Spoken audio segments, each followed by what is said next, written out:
Botsa Satyanarayana MLC అవుతున్నారు. ఎన్నికల్లో ఓడిపోయినా 2 నెలల్లో ఎమ్మెల్సీ అయ్యి శాసన మండలిలో అడుగు పెడుతున్నారు. ఇదెలా సాధ్యమైంది?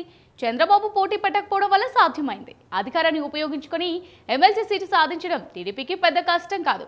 కానీ ఒక్క ఎమ్మెల్సీతో టీడీపీ ఏం సాధిస్తుంది? కానీ అదే ఎమ్మెల్సీని వైసీపీకి వదిలేయడం వల్ల చాలా చేయవచ్చు. రాజకీయాల్లో గెలుపంటే ఎమ్మెల్యే లేదా ఎమ్మెల్సీ లేదా మరో పదవిని గెలవడం మాత్రమే కాదు. ఒకటి పాచికగా వేసి ప్రత్యర్థి ఇంట్లో కుంపటి పెట్టడం కూడా రాజకీయమే. ఇప్పుడు స్థానిక సంస్థల ఎమ్మెల్సీ విషయంలో అదే జరుగుతోంది. ఇక వైసీపీ పాలసీల్ని డిసైడ్ చేసేది సత్యబాబు.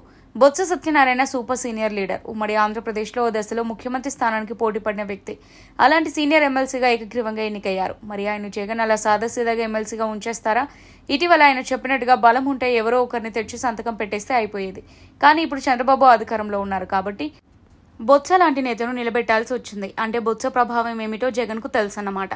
మరి తనను తాను తక్కువ చేసుకునేందుకు ఎందుకు కూరుకుంటారు? జగన్ కన్నా సత్యబాబుకే ప్రాధాన్యం ఇవ్వనున్న టీడీపీ జగన్ రెడ్డి అసెంబ్లీకి రాదలుచుకోలేదు. ఆయన భయం ఆయనది. తాము అధికారంలో ఉన్నప్పుడు విరవిగా అసెంబ్లీకి వచ్చిన సభ్యుల్ని అవమానించడమే తమ రాజకీయం అన్నట్టుగా చేశారు. ఇప్పుడు అలాగే చేస్తే తాను తల ఎక్కడ పెట్టుకోవాలని ఆయన రావడానికి భయపడుతున్నారు. అదే సమయంలో శాసన మండలిలో వైసీపీకి మెజారిటీ ఉంది. కానీ లీడర్గా అప్పిరెడ్డిని పెట్టారు. ఆయన ఇమేజ్ వీధి రౌడీకి ఎక్కువ. ఇప్పుడు బొత్స ఆయన నేతృత్వంలో పనిచేయరు. తాను మండలికి వచ్చాను కాబట్టి ఆ ప్రతిపక్ష నేత పదవి తనకు ఇవ్వాల్సిందే. అంటే వైసీపీ తరపున ప్రభుత్వంపై పోరాడేది ఈయనే. ప్రభుత్వం కూడా ఆయనకే ప్రాధాన్యం ఇస్తుంది. సత్యబాబు డామినేషన్ ను సహించలేని జగన్ ఏదైనా చేస్తారు.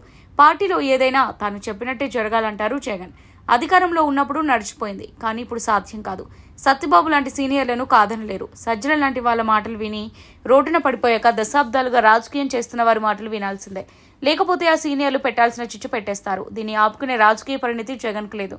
ఈర్ష్యతో ఆయన బొత్స సత్యబాబుతో వ్యవహరించే విధానం మారిపోతుంది. మరి బొత్స కామ్గా ఎందుకుంటారు? ఈ రాజకీయ పరిణామాలను అంచనా వేస్తే బొత్సను ఎమ్మెల్సీగా గెలిపించడం ద్వారా ట్రోజన్ హార్స్గా వైసీపీలోకి పంపినట్లయిందని అనుకోవచ్చు. కర్మ రిటర్న్స్. ఇది వాళ్ళ స్పెషల్ స్టోరీ. కీప్ వాచింగ్ దూత మీడియా.